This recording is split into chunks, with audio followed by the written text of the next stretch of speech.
Hi, everyone. Welcome to another Couchbase webcast. Today, we're talking about a topic that is near and dear to our hearts. It's putting the SQL back in NoSQL. We've done this session in the past. I know Matt has presented this at many conferences. And what makes this a great session is your questions. So please add your questions to the chat, to the Q&A section. We've also loaded the docs section with a lot of different takeaways for you, a copy of today's deck, a book on SQL++, some demo code base, and another webcast. Matthew will talk a little bit about those as he goes through his presentation. Also want to encourage you, we've started a series of Capella test drives. So if this is something that is of interest to you and you want to get your hands dirty with Capella and you have not yet tried that, we're offering 90-minute workshops with a live instructor across the globe in various languages as well, so that in the 90 minutes you can get up and running with Capella and try it out for yourself. So with all of that, I'm not going to waste any more of your time, and I will turn it over to Matthew Groves, DevRel engineer at Couchbase. Thanks, Matthew, for being with us again. Thank you, Suzanne. And I have presented this a lot of times, too many for me to remember, but this one has been updated with a new demo and some interesting vector search stuff. So you've seen this presentation before. There's hopefully some good new stuff in here for you. So anyway, we're talking about putting the SQL back in NoSQL. And let's just look at what we're talking about here really quickly. If you're like most developers, you probably already know how to write SQL. It's a very popular query language. But even if you only have a passing familiarity, this, I think, is relatively easy to read. Basically, this is just saying find inventory items with a quantity below 10 or above 50 and either on sale or less than $5. I think that's pretty straightforward. That's one of the goals of SQL, is to be legible, almost English-like in its syntax and keywords.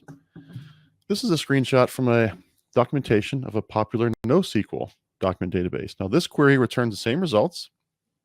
I would argue it's harder to read, harder to write, and there are fewer people in the world who can do it and do it well compared to SQL. But what choice do I really have, right? I want the benefits of NoSQL, which we'll talk about today, but do I have to learn this language? And spoiler alert, no, you don't. You can still use SQL. So today we're going to walk through relational data, kind of review and how that might look in JSON, how the differences there, compare and contrast. I'll walk you through some of the basics of SQL. We're not going to get really deep into the syntax, just enough to get your feet wet. Some more resources for you to dive deeper into it later if you want to. And then every presentation's got to have some AI in it these days. So we'll talk about how vector search and hybrid search fits into the SQL picture. And then I've got a demo for you, which combines everything we talk about, and we'll talk about how to get started. And then, of course, as Suzanne mentioned at the end, if you have any questions, go and throw them in the Q&A right now, so we can kind of prioritize them and take a look at them. You're welcome to put them in the chat as well, but the Q&A is where we can keep track of all those questions, the whole presentation. Okay, relational data into JSON. Right, NoSQL, we're talking about document databases today as far as NoSQL goes. This is a small relational data model for a customer. So we've got a customer table that's kind of the center focus of this model. Has a billing table, which includes payment methods and things like that, billing address and so on. A contact table, which might include physical addresses, email addresses, phone numbers, whatever. Could even be 3 or more different tables there instead of just the one. Purchases, which includes a history of items that a customer has purchased, date of purchase, things like that. Connections, so this might be a customer's relation to other customers or family members, or might be like a social media type thing. Who knows, something like that. Now, relational is a very popular database, right? I'm not going to go into all the benefits of it today, but what are the drawbacks of a relational database? Right, so these are kind of the big 4. These are the reasons that, in other words, why people consider NoSQL. So number 1 is scaling. When the number of users increase, so do demands on a database. These relational databases come from a time where he didn't have quite as many users as a web application would have. So they're designed to scale vertically. That can get very expensive. Horizontal scaling, not impossible with relational databases, but introducing sharding to relational databases is difficult and complex.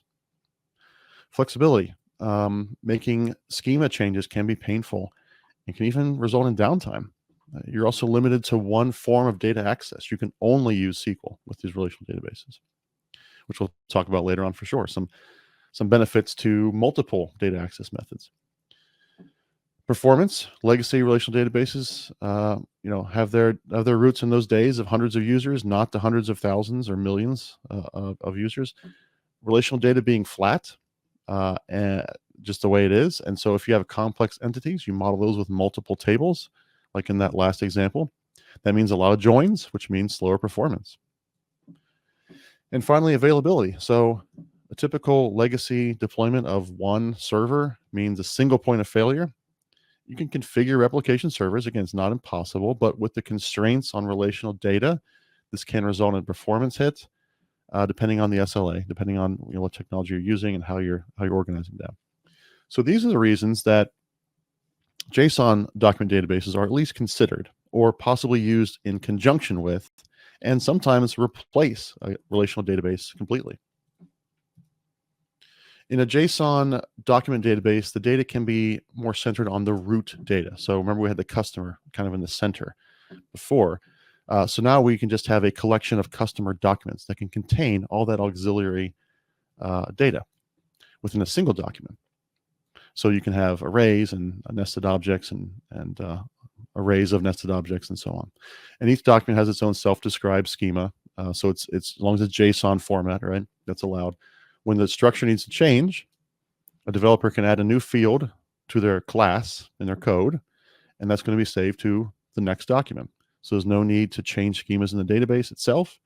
You can now closely map to the objects in the application. So we've done a full data modeling webcast before, and I think Suzanne's going to have a link to that later on if you want to go and watch that to get more detail about data modeling if you have those kind of questions. So I'm not going to go into too much detail on what's going on here in terms of modeling decisions, but just as a side-by-side, the model on the left is a traditional legacy relational model, at least 5 tables, probably more, lots of joins, lots of overhead, lots of ACID transactions are necessary there, lots of schema to manage and change. On the right side, we've got a single JSON document in a document database. I can retrieve that entire customer with one operation, one get operation. And I can store a complex set of data with arrays and nested objects.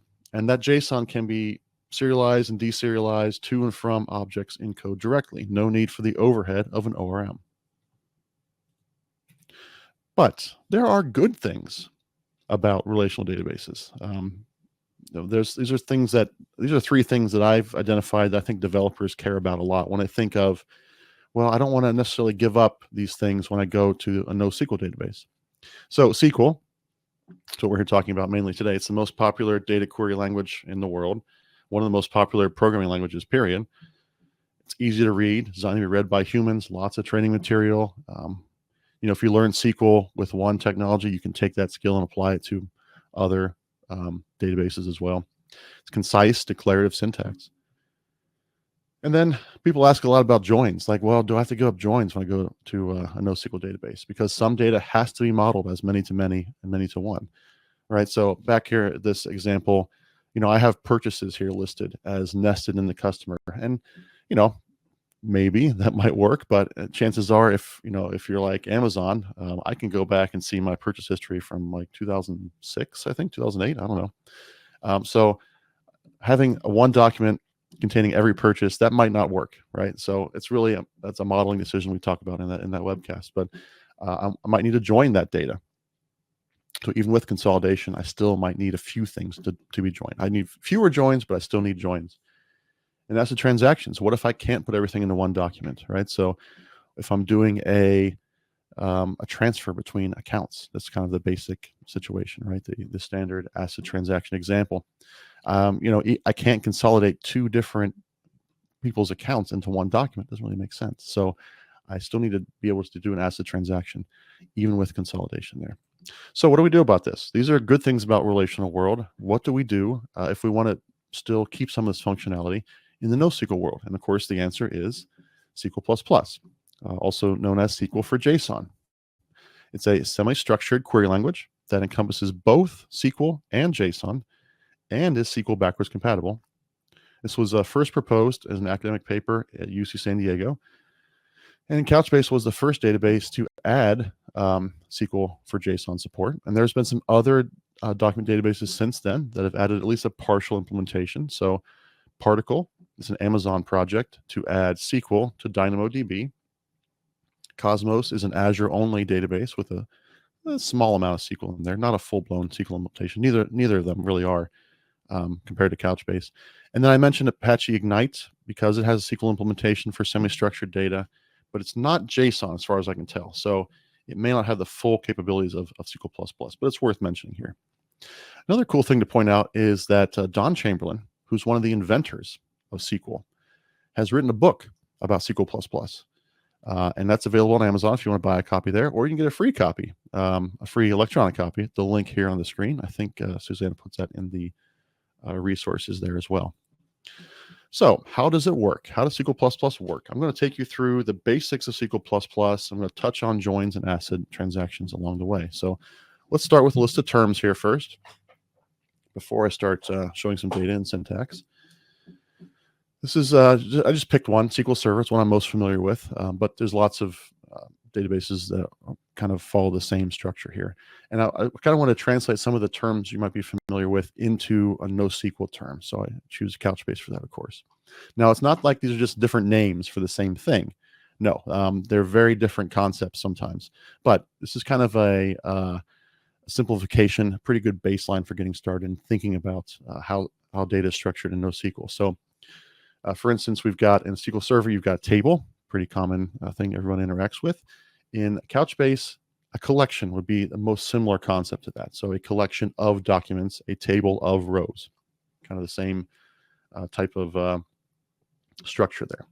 Now, there are definitely differences between these. It's not just different names. So I've tried to put some notes in that column on the right just to kind of convey some of the main differences, right? So for instance, with Couchbase, it's clustered. It's a distributed database. So you have multiple servers that work together. Versus SQL Server is a server. So again, it's the vertical versus horizontal scaling. And this is how Couchbase gets the scalability improvements, the high availability. Additionally, Couchbase has caching built in, something SQL Server doesn't have as well. So you don't have to bring in another caching tool to add that. So the other thing you should know is that Couchbase uses SQL++. We used to call it Nickel, N1QL. It might still be labeled that in some places, but it's the same thing, N1QL and SQL++. Okay, let's get into the basics of SQL++. I'm going to assume you have some familiarity with SQL already. If you don't, that's okay. No need to drop off right now. Just as long as you keep in mind two things. Number one, SQL is very popular. It's a language that is known far and wide, not just Couchbase. It's all over the data world. Two, SQL is used by pretty much everyone who interacts with data. Developers, DBAs, yes, but even non-technical roles. You know, my first job out of college, I was working for an accounting department essentially, and you know, it was not developers there. I was the only developer in the office. But some of the people there interacting with data, they would have to drop into SQL sometimes because the UI tools weren't giving them what they wanted to do. So it's something that a lot of people know how to use. So what I hope to show is that SQL++ is not very different from all of that. And it still allows a developer to use something familiar with the flexibility they get from a NoSQL and JSON data. So let's start with a little bit of data here. This is a JSON document. And you can imagine a whole collection of these documents. These are routes for airlines. So in this case, it's from, I guess, Orlando to Seattle, I think. The route there, and then it has a schedule of multiple flights during the day.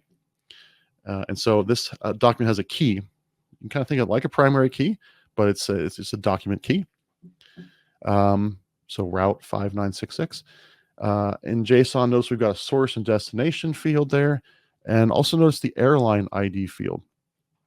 Just kind of like a foreign key, but again, it's not a relational database, so this is not a constraint or nothing enforced by the database. but it will give me additional information about the airline if I wanted to go look that up, airline 24. And the schedule field, this is an array. In a relational world, this would typically be 3 rows in another table, at least one more table, but we've denormalized it here into a single document. So I don't have to do a join to get that schedule. Then here's the airline that we can look it up with airline 24. This is in another collection called airline. It's flat data, very much like a row of a table already. So you can kind of see where we're going here with SQL. Contains the name of the airline, which is not in the route document, by the way. You can see airline ID is there, but not airline name. Airline name is over here. It's American Airlines. Okay, so let's just try a simple select here. I want to select something from the routes. So airline ID, source and destination from the route, and give me the first 10. So if you've used SQL before, if you had a route table, this is pretty much exactly what it would look like. There's no difference here in syntax, right? It is backwards compatible after all. The result would be this right here. So I'm not showing all 10 results, but the results look a little different because it's JSON data, not rows and columns. It's not a result set or anything like that. But otherwise, this should be feeling and looking pretty familiar to you. So the results here we've got are not quite ready to be displayed to a human. We've got an airline ID, but I don't know what that means. Airline 137. I'm trying to book a flight here. What airline is that? So how do I get that airline name? So there's a couple approaches here. In the relational world, there's really only one approach, and that's use a join. Always denormalize, always third normal form at least. But in a document database, this becomes a modeling decision. And again, I want to refer to the modeling webcast. We talk about this in some more depth. But one option here is we could add the airline name directly to the route object. So this would be frowned upon in a relational database because I'm duplicating data. But there are some benefits to this approach. From one, it eliminates the need for a join, so data access is going to be faster. And 2, it improves human readability. So I can just see at a glance what airline this is without having to look it up. The trade-offs, though, of course, it takes up more space. Not a big deal anymore because, remember, relational databases were designed for 1970s, 1980s hard drives and memory being highly constrained. The second issue, though, is duplicated data. It opens the door for the data to be inconsistent. For instance, what if Delta, they're going through some stuff right now, what if they decide to change their name? Well, that trade-off may be worth it because how often do airlines actually change their names? So for data that doesn't change very much, if we can just sort of like basically a cached copy over here, then that might be worth the trade-off. Other types of data, it might not be. So we might want to perform a join to do that. Or any case where embedding is maybe not a good idea. So with SQL++, you can use a join. Inner join, left join, right join, just like a relational database. So this is how a join would look like here. So this syntax starts to look a little different now. So remember that you might be wondering about that meta keyword there on the second to last line during the join condition. Remember that each document has an ID. Now in Couchbase, that ID is technically not data. It is metadata. It's not in the document itself. And so this meta function then just gets the document ID. And there's some other metadata you can get, but mainly the ID is what you're going to be looking for. The results would look like this. So airline 137, because of the join, we know that that's Air France. Now, a join here is still overhead, just like in relational world, but with this flexible approach to modeling where you can sometimes embed, you can almost always reduce the amount of joins that a query needs to get better performance. Now, I did mention Cosmos and Dynamo earlier. They do not support joins like this. So that's just not possible with those, at least not yet. Okay, I want to show one more select in order to show, just to kind of drive home the power, the expressiveness, the concise nature of SQL. And I want to show that SQL++ is a very mature standard implementation. It doesn't just look like SQL, it is full SQL. So let's say I want to know which airlines are the biggest, which have the most routes. Using an aggregate function here, so I've got a count, and then a group by to go with that, and then qualifying the aggregate result, I've got a having there to restrict this only to the biggest airlines. And then I'm ordering it by the count in descending order. So this kind of query is very, very concise and readable. And with SQL++, it can be run on JSON data. So I don't know if this is exactly accurate anymore, but American and United, the top 2 airlines in the sample data that I have. And so I don't have a corresponding example from other NoSQL databases for this exact code here, but I can tell you it's not going to be 6-7 lines of code. It's going to be a lot more than that. if it's even possible. Okay, let's get to some more advanced stuff here. So ACID transactions, let's show a simple overview of those. I've got two different accounts here. Each one is a balance. I want to transfer an amount. That means a debit from Matthew and a credit to Emma, just like in accounting and bookkeeping. Both debit and credit have to happen, or neither should happen, right? We cannot have a halfway transfer where Matthew loses money and that's it, or Emma gains money and that's it. That's just not acceptable. And that's not possible without an ACID transaction. So with SQL++, we've got the begin commit syntax to wrap multiple SQL statements in a transaction. Not pictured here, but there's also rollback and save point for more complex scenarios. One main difference important to note is that this is a distributed transaction. Customer 1924 and customer 4872, they do not have to be on the same machine in the cluster. They don't have to be on the same shard, they don't have any relation to each other. They can be on two totally different machines. So that means that there's some overhead involved here. Transactions need to coordinate across a network. So basically, my advice is avoid ACID transactions, especially in distributed system, if possible, but they are there when you need them. Okay, moving on to indexing. This is an important part of SQL queries, not the most fun part of them, but important part. The syntax is very similar to relational indexes. The first here is called a primary index.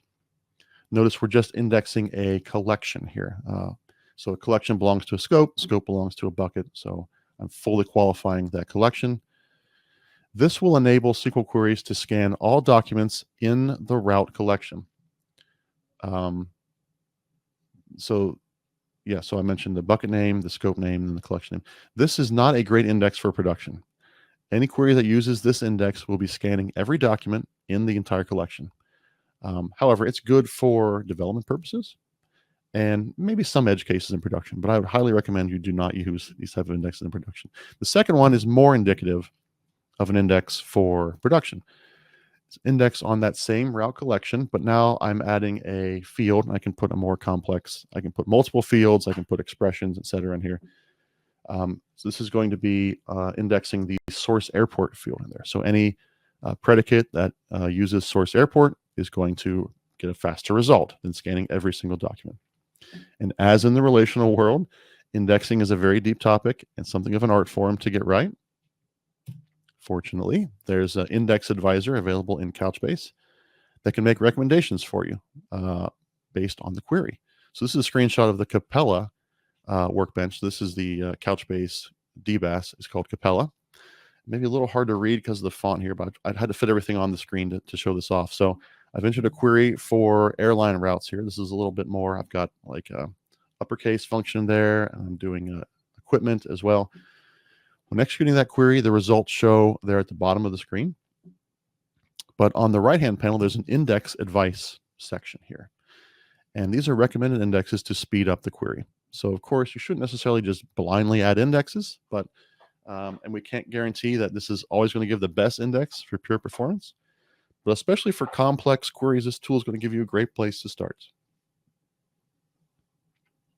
Okay, next up, cost-based optimization. So let's say you eventually do have some indexes, and these all make sense at some point to create, especially if you're using something called a rule-based optimizer, where we have a query, we have an index here that's name, zip, status. So if our query has those predicates in the same order, name, zip, status, this index will be used. If we change the order of the predicates to zip, name, status, it'll use ix2 instead, and so on. That's how a rule-based optimizer works. So you can put your stuff in a certain order to get better performance. I remember having doing this a long time ago with MySQL. I changed the order of fields in my query and got better performance. That's all I had to do. It was great. I learned about rule-based optimization that day.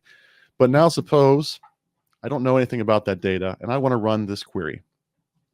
Which indexes should be used? Now, if we go by the rule-based optimizer, it's going to be name, zip, status. So name, zip, status is going to use ix1.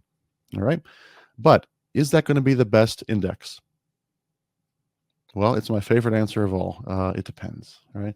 It depends on the data cardinality of each field involved in the query. So let's say that there are 5 total different zip codes in the system.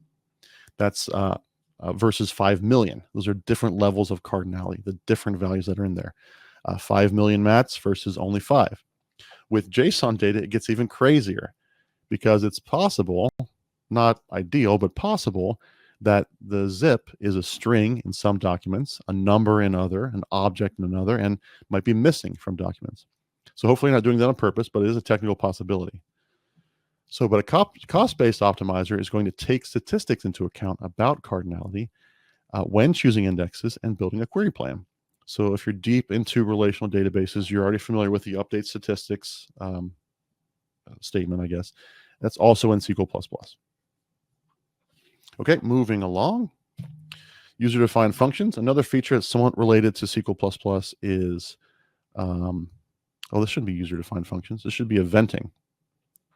Yeah, sorry about that. Yeah, there are user-defined functions available in Couchbase, but this is what I'm focused on, is eventing in this case.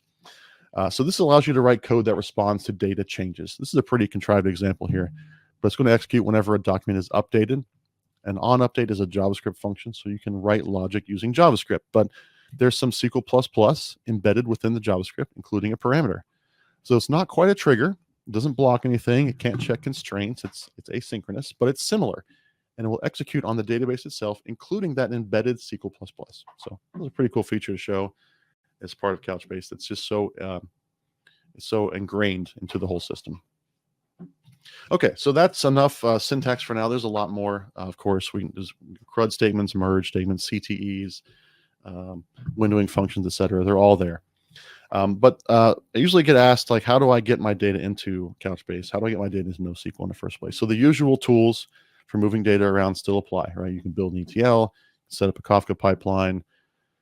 There's command line tools to import and export and so on. But I want to point out 2 specialized tools that you should look at if you want to move data from another database into a SQL++ database like Couchbase. So DataWorks here is a tool to create data pipelines, and it can also perform modeling changes on the fly. So if you wanted to go from relational to JSON, it can consolidate that 5 table customer into a 1 document model. It can do those things for you. There's other use cases it supports, like Customer 360 and so on. GlueSync's a similar tool. It can do real-time data replication from relational to SQL++. It's been especially useful for companies who want to add mobile sync. Couchbase offers a great mobile sync tool as well, but they don't necessarily want to drop their relational database just yet. So a couple of great tools for that you might want to look into if you're getting serious about integrating Couchbase with other databases. Okay. So next we get into the AI portion of the presentation. We're going to talk mainly about vector and hybrid search today.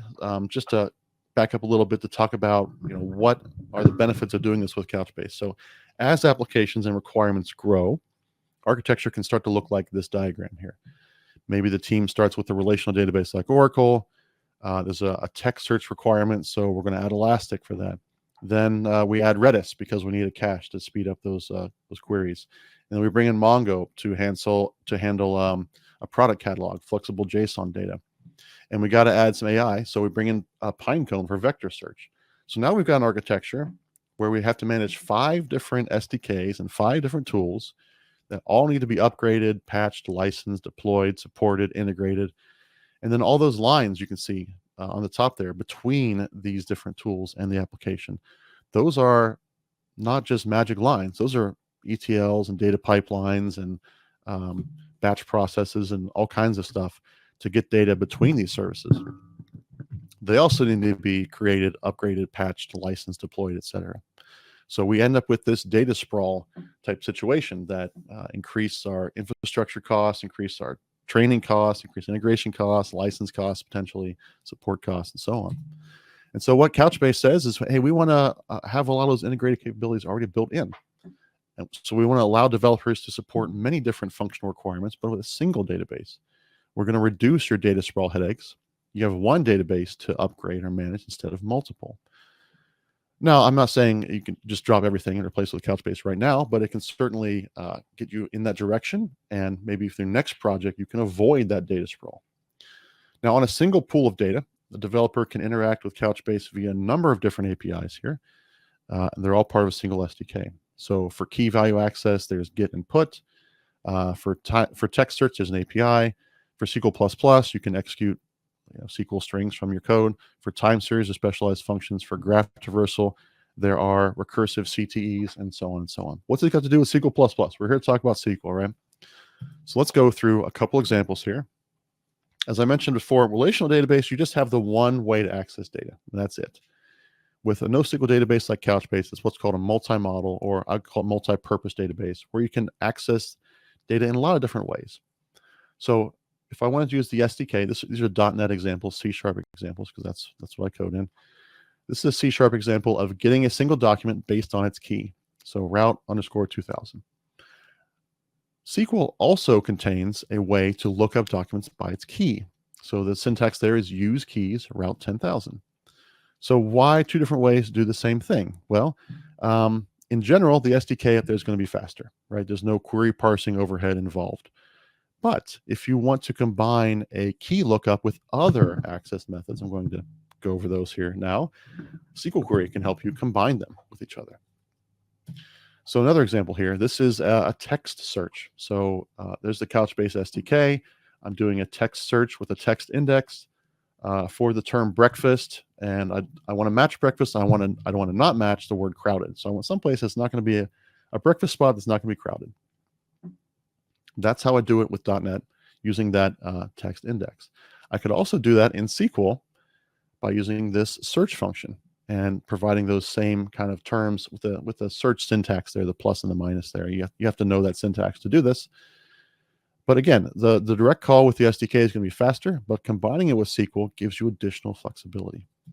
Time series in SQL++ is also possible.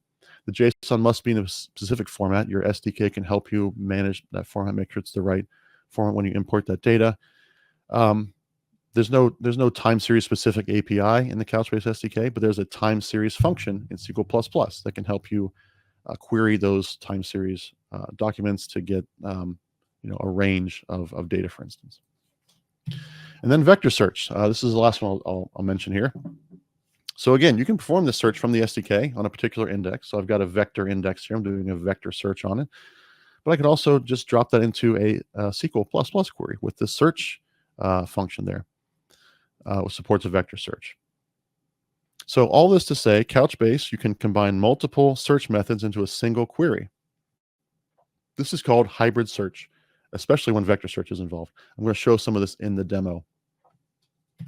One more note about AI, you can certainly use Couchbase to perform vector search, which can help you augment your data that you're sending to an LLM, like for a RAG use case.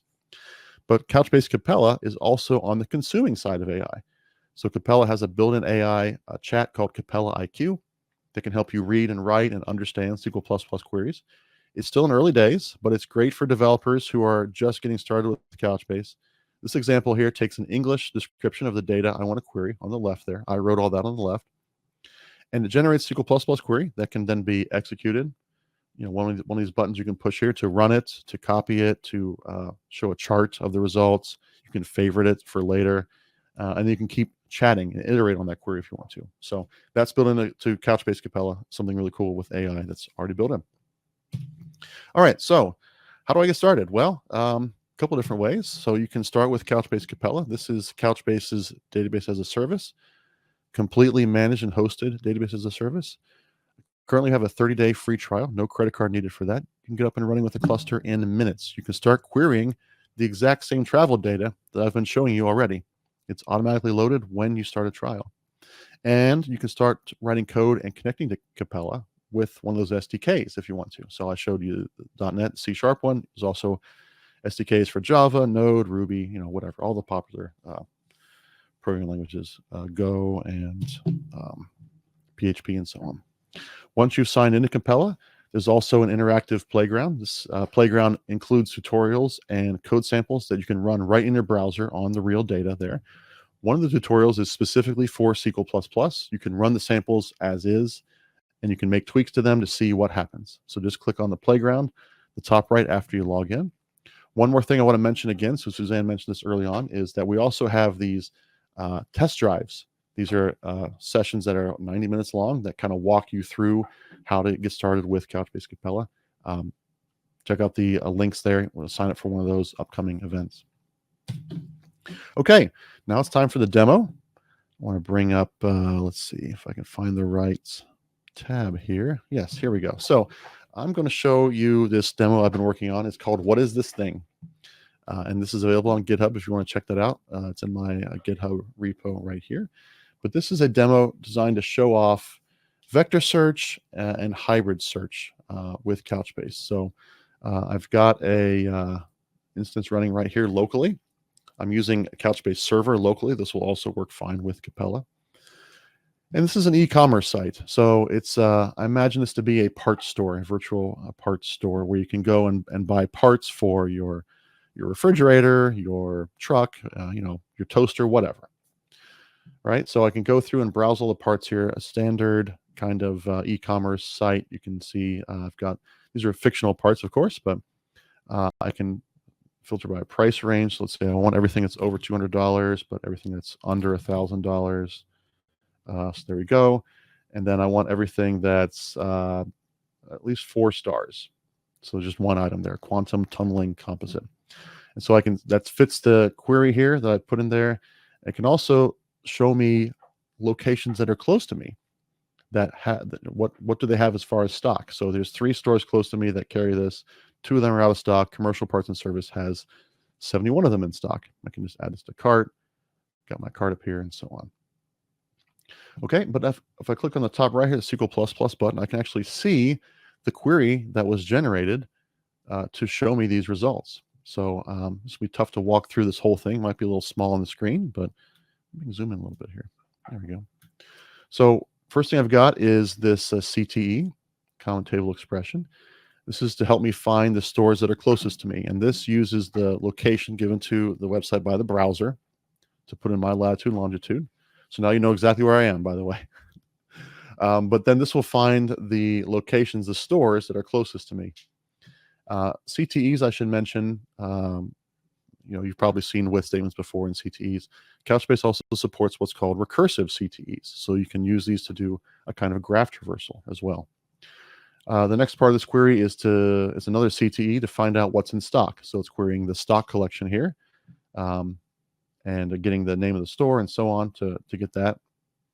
And here's the query that puts it all together. So this is selecting from the items left to join here with the stock. And it is also providing these predicates to basically the values I put in there, the filters, the high and low price range, the rating, order by the name, and then some paging as well. We only went 6 at a time with the paging. Okay, and if I want to, I can copy this directly into Couchbase and execute this query to see how this looks. Take out the image here because that takes a lot of space on the screen, but there is the results in JSON format.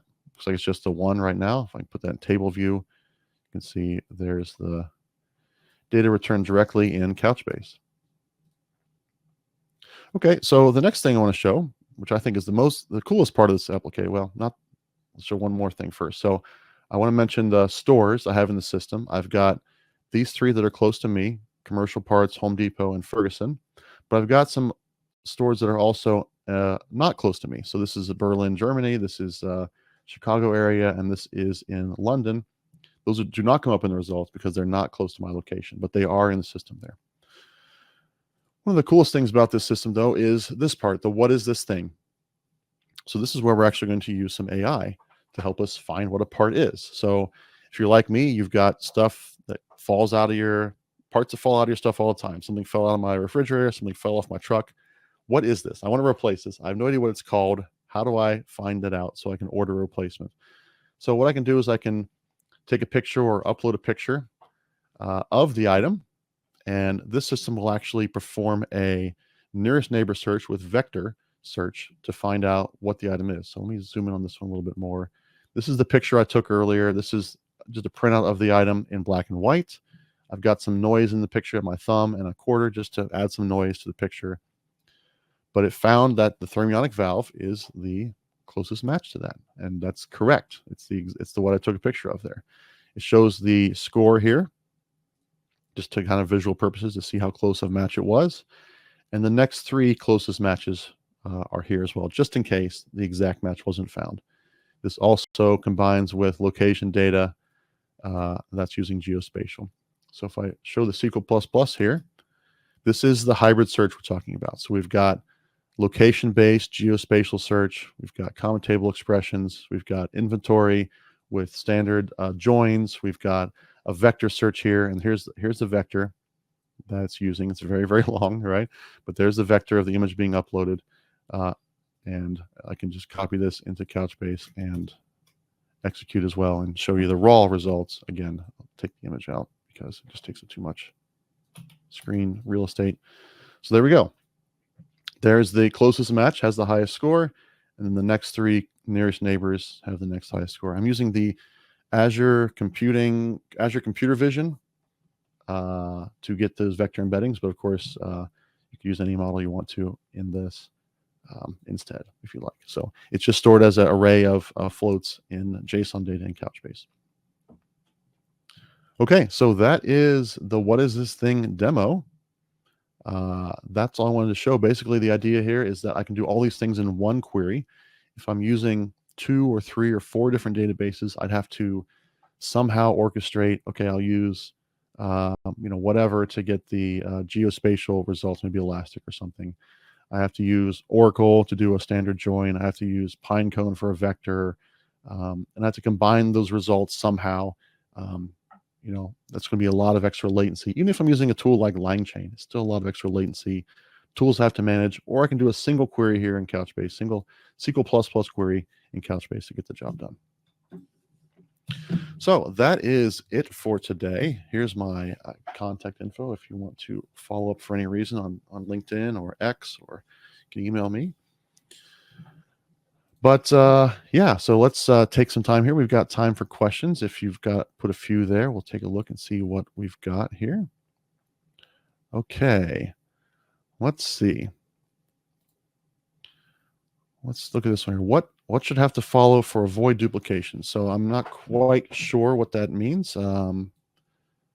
If you're talking about like some sort of constraint, there are some ways to deal with constraints in Couchbase. So every document key has to be unique. So that's one way you can approach this. There's some other techniques as well. But generally speaking, that's one of the main trade-offs, is that you're not going to have the same level of constraints that a relational database is going to allow you to do. So it's kind of a trade-off type situation. And as I mentioned, sometimes duplication is fine. They'll give you some benefits of performance. All right, let's see. How far goes the columnar storage of Couchbase? Can it really be used for analytics and complex OLAP queries? Can it replace, for example, a Redshift, OU, MariaDB column store database in a data warehouse?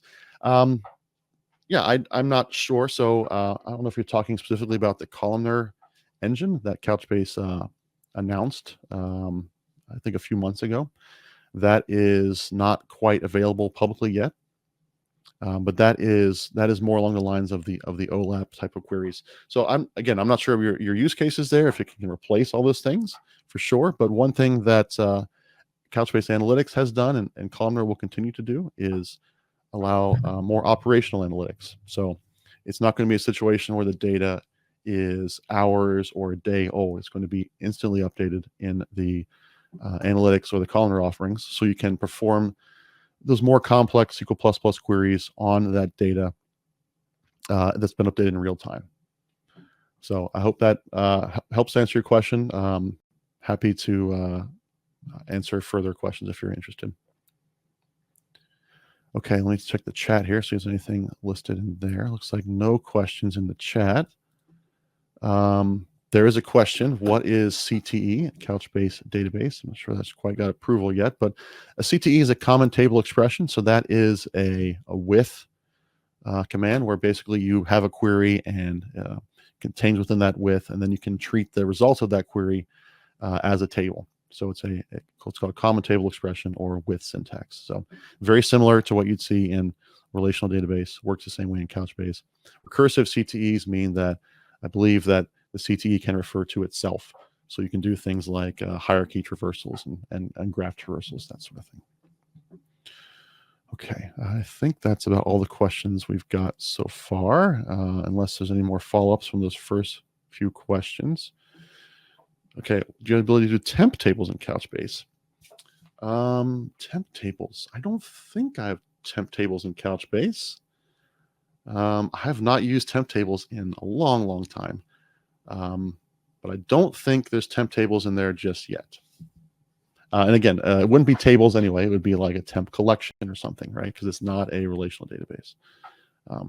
So there are UDFs in there, and there's CTEs. Those can kind of take the place of some temp tables, but I think another option you could do is, so with Couchbase, if you wanted to just generate the results of a query and store those somewhere temporarily, certainly the Couchbase eventing syntax, or it's not syntax, the eventing service would allow you to update those on a regular basis. So that not quite the same thing, depending on what your use case is for temp tables, but you can use that potentially to help with some use cases.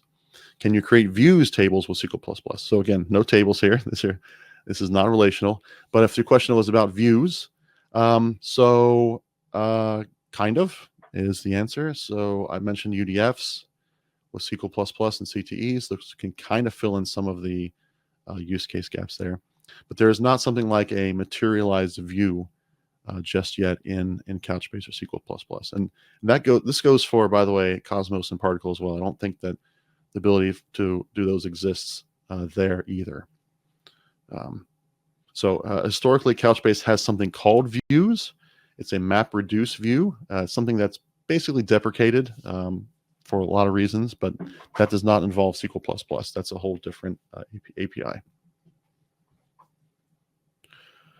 Okay, let's see. I think I've addressed all the questions so far. Certainly, if you have more questions, you can hit me at these places here, LinkedIn or X. I'm happy to help you with those, especially if you have a more in-depth question. The question about can I replace XYZ with Couchbase, that's a much larger question, and I can definitely put you in touch with someone to go through the details of that.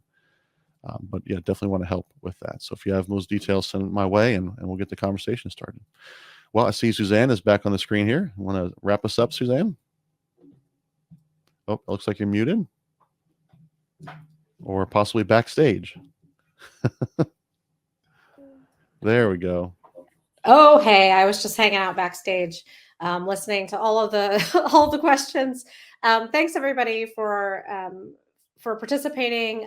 Thanks so much for all of your comments. Please do check out the doc section. We'll be sending out the recording of this so you can listen to things again. If you need to get back to the docs, you can do that. So please expect that in your email inbox within the next 24 hours. And with that, I think we'll wrap it up. Thanks so much again for joining us. Hope to see you maybe at a test drive soon or another webcast soon. Thanks and have a wonderful rest of your day. Take care. Thanks, Suzanne. Thanks, everybody.